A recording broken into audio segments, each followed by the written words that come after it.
BA part तृतीय के विद्यार्थियों के लिए प्रथम पत्र के अंतर्गत प्रगतिवाद के अंतर्गत चौथा व्याख्यान। प्रगतिवाद के अंतर्गत हमने अब तक कुछ बिंदुओं की चर्चा की थी, जिसमें श्रम का महत्व यानी मजदूरों का महत्व, कारीगर का महत्व और किसान का महत्व के संदर्भ में चर्चा की थी। इसी के अंतर्गत हमने आगे फिर बात की थी कि प्रगतिवादी जो कविता है वो संघर्ष भावना को महत्व देता है, यानी प्रगतिवादी कविता मार्क्सवाद के सिद्धांत पर चलती है और मार्क्सवाद के सिद्धांतों के अनुसार वो समाज में फैली हुई विषमता या असमानता को चित्रित करती है और उसके साथ साथ वह समाज के प्रति यथार्थ दृष्टि रखती है। इसी क्रम में आगे के बिंदुओं पर आज बात किया जाएगा और उसमें से एक प्रमुख विशेषता है सौंदर्य बोध। यानी प्रगतिवादी कविता का जो सौंदर्य बोध है वह अन्य काव्य धारा से अलग है।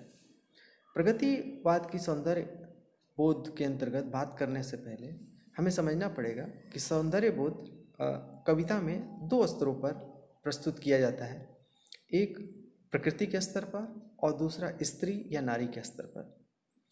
तो यहाँ पर सबसे पहले प्रकृति के स्तर पर कवि कविता में सौंदर्य बोध प्रकृति के जिस स्तर पर प्रस्तुत करता है वह अन्य काव्य धारा से अलग है।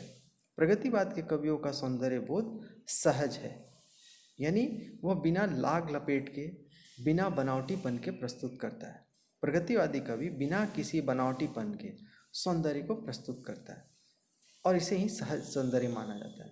प्रगतिवादी कवि को प्रकृति का सहज साधारण रूप आकर्षित करता है, जैसे कि कुकुरमुत्ता, बबूल, सतपुड़ा के जंगल।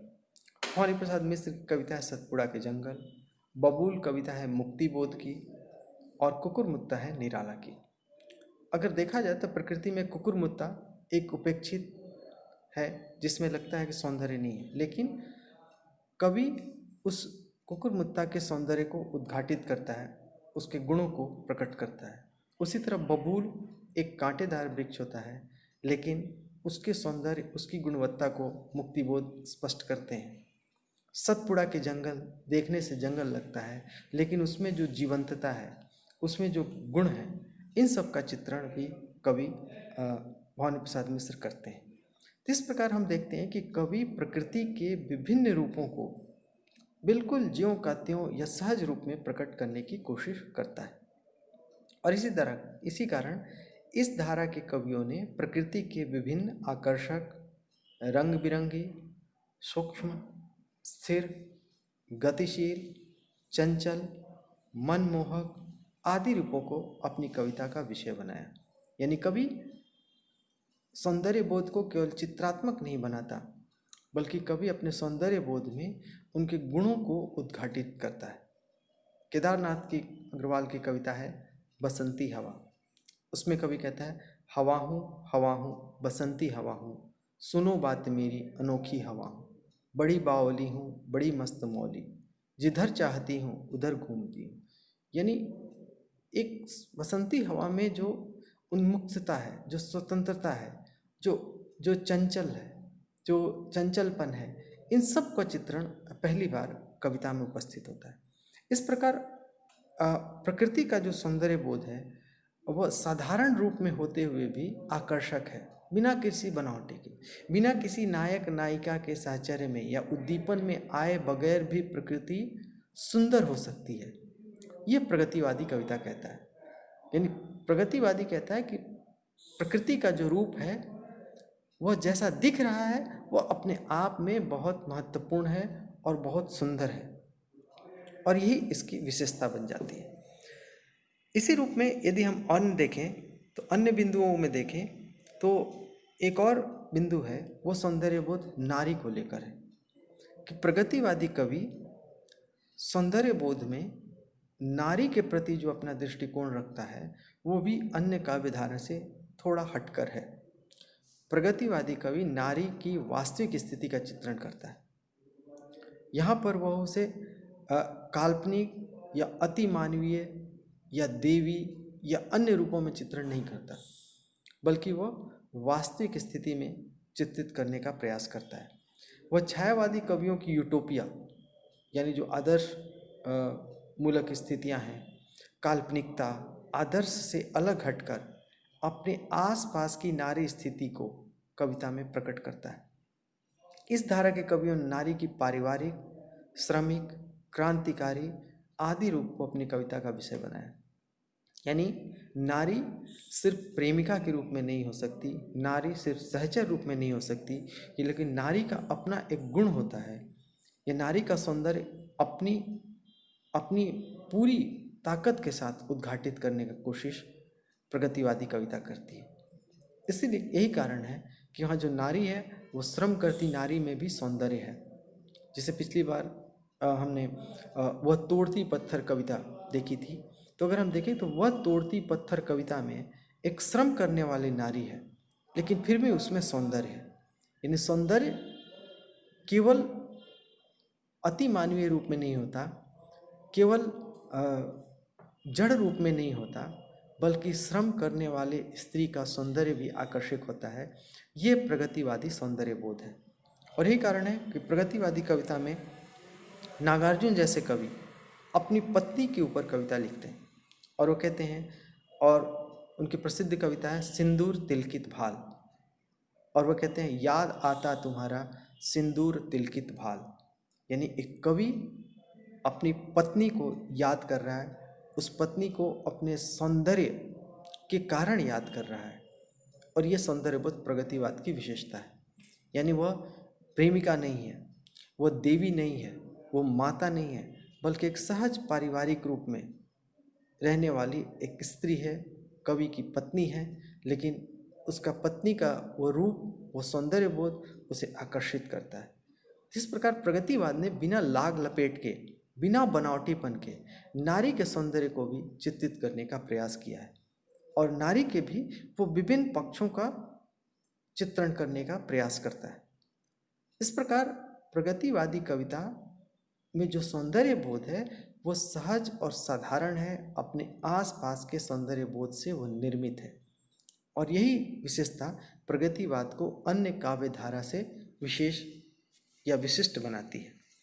इसी तरह यदि हम सौंदर्य बोध को देखें तो कई रूपों में हम देख सकते हैं। तो प्रकृति, नारी और वस्तु के रूप में वो कविता है। जैसे प्रकृति के रूप में देते थे तो कुरमुत्ता, बबूल और सतपुड़ा के जंगल। नारी के रूप में यदि हम देखें तो नारी का जो रूप है तो सिंदूर तिलकित भाल जैसी कविता है, वह तोड़ती पत्थर जैसी कविता है, जिसमें नारी का रूप अलग अलग रूपों में, एक में पत्नी के रूप में और एक में श्रमिक स्त्री का सौंदर्य और उसके संघर्ष चेतना को व्याख्यायित किया गया। उसी तरह वस्तु के यदि रूप में देखें तो ताज कविता, पंत ने ताज कविता जो लिखी तो उस ताज कविता के सौंदर्य को भी नए रूप में प्रस्तुत किया। यानी वस्तु के प्रति भी कवि का सौंदर्य अलग रूप में होता है, जिसमें कवि कहता है, जिसमें वो कवि ताज के आकर्षक स्वरूप पर, उसके पूजन पर प्रश्न उठाता है और कहता है मृत्यु का अपार्थिव पूजन। यानी कवि को लगता है कि हम जीवित मनुष्य के सौंदर्य की उपेक्षा कर रहे हैं और एक वस्तु के सौंदर्य के लिए या एक निर्जीव वस्तु के लिए हम इतना ज़्यादा व्याकुल हैं या उसको सम्मान दे रहे हैं। इसीलिए कवि कह उठता है रे मृत्यु का अपार्थिव पूजा। इस रूप से देखा जाए तो एक सौंदर्य बोध, प्रगतिवाद का जो सौंदर्य बोध है वह सौंदर्य का केवल बाहरी चित्रण नहीं करता, बल्कि वह उसके आंतरिक गुणवत्ता को, आंतरिक गुणों को भी उद्घाटित करता है। यानी स्त्री सुंदर है तो केवल सुंदर नहीं है, बल्कि इसलिए वह श्रमरत है इसलिए सुंदर है। पत्नी या स्त्री का सौंदर्य इसलिए महत्वपूर्ण है क्योंकि वह पत्नी है। इस प्रकार गुण, आंतरिक गुण और बाह्य गुण, सौंदर्य का ये दोनों मिलकर कविता को एक नए तेवर में प्रस्तुत करते हैं। उसी तरह कोई वस्तु सुंदर है तो वस्तु सुंदर केवल बाहरी आवरण के रूप में नहीं है, बल्कि अगर सुंदर है भी तो उस पर कभी प्रश्न उठाता है, जैसे ताज। कि ताज आकर्षक है, लेकिन क्या हम जीवितों का सम्मान कर रहे हैं कि हम एक स्मारक का सम्मान करें? इसलिए कवि सुंदरता को उसकी सामाजिक उपादेयता या समाज के साथ या समाज की स्थिति से जोड़कर उस सौंदर्य को परिभाषित करता है। और उसी तरह प्रकृति में भी वो कहता है कि प्रकृति में हर हर चीज़ महत्वपूर्ण है, चाहे वो बबूल हो। इसलिए गुलाब पर जब कविता लिखी गई, सुंदर फूलों पर कविता लिखी गई, तो प्रगतिवादी कवि, सुंदर वृक्षों पर कविता लिखी गई तो प्रगतिवादी कवि उससे हटकर बबूल जैसे कांटेदार वृक्ष पर कविता लिखता है, या फिर निराला जैसा कवि कुकुरमुत्ता पर कविता लिखता है, या फिर सतपुड़ा के घने जंगलों पर कविता लिखी जाती है। इस रूप से देखा जाए तो कवि कवि अपने नए नए रूपों को, नए नए सौंदर्य बोध को उद्घाटित करता है, चाहे वो प्रकृति हो, चाहे नारी हो, चाहे वस्तु हो। तो प्रकृतिवाद के सौंदर्य बोध एक नए तेवर में उपस्थित होता है। इसी तरह यदि हम देखें तो प्रगतिवाद की कुछ कविताओं को हम देखें तो ये सौंदर्य बोध और स्पष्ट होगा। जब नागार्जुन कविता लिखते हैं तो नागार्जुन कविता लिखते समय चांदनी रात का वर्णन करते हैं, और चांदनी रात में फिसल रही चांदनी उनकी कविता है, और वो उसमें चांदनी एक नए तेवर में उपस्थित होती है। प्रगतिवादी को सौंदर्य बोध में जो चांदनी रात है वह नए रूप लेकर अवतरित होती है, और कवि कहता है, नाच रही कूद रही उछल रही चांदनी, नाच रही कूद रही उछल रही चांदनी, वो देखो सामने पीपल के पत्तों पर फिसल रही चांदनी। यानी कवि चांदनी के सौंदर्य में भी एक जीवंतता दे देता है, एक गतिशीलता ला देता है, और यही उसका आकर्षक तत्व है। इस तरह से प्रगतिवादी कवि एक सामान्य सी चीज में भी सौंदर्य की तलाश कर लेता है जो उसे जीवंत और आकर्षक बनाता है।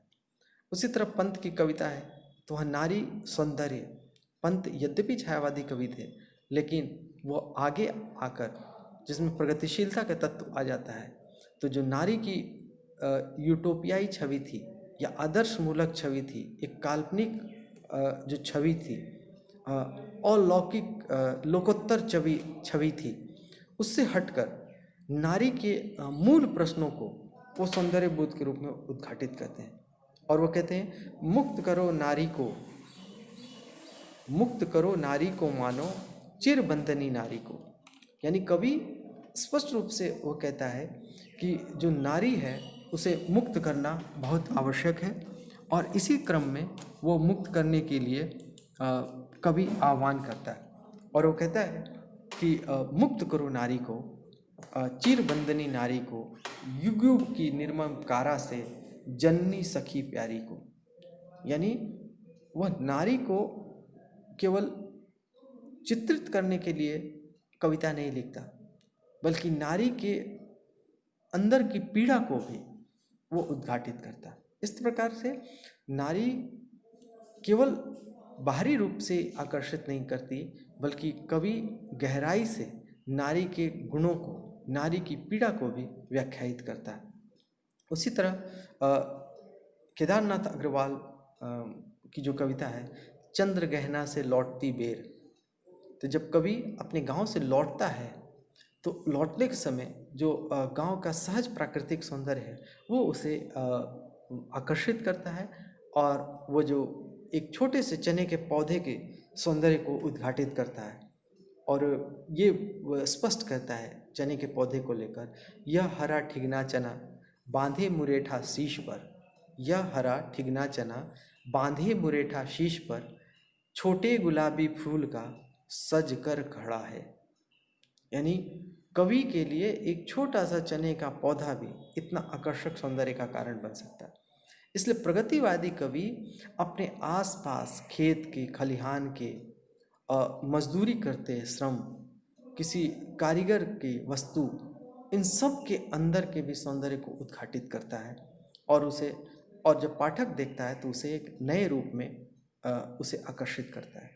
तो इस प्रकार प्रगतिवादी सौंदर्यबोध समाज और श्रम से जुड़ा हुआ सौंदर्यबोध है, प्रगतिवादी कवि मानता है कि जो सौंदर्य है वो सौंदर्य केवल बाहरी सौंदर्य नहीं है, बल्कि उसके आंतरिक सौंदर्य के साथ मिलकर ही सौंदर्य का संपूर्ण रूप उद्घाटित होता है। और इसीलिए जो कृषक है, जो अपने आप जो श्रम से सींचा हुआ पौधा है, उसका सौंदर्य बेहद आकर्षक है। और यही कारण है कि प्रगतिवादी कवि अपने आसपास के सहज और साधारण हर वस्तु के सौंदर्य को उद्घाटित करता है और वो पाठक के आकर्षक बनता है।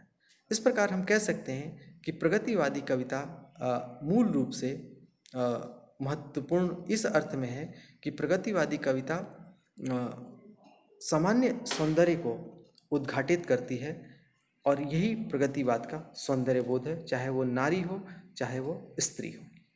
अगली कक्षा में हम प्रगतिवाद के कुछ अन्य बिंदुओं की चर्चा करेंगे।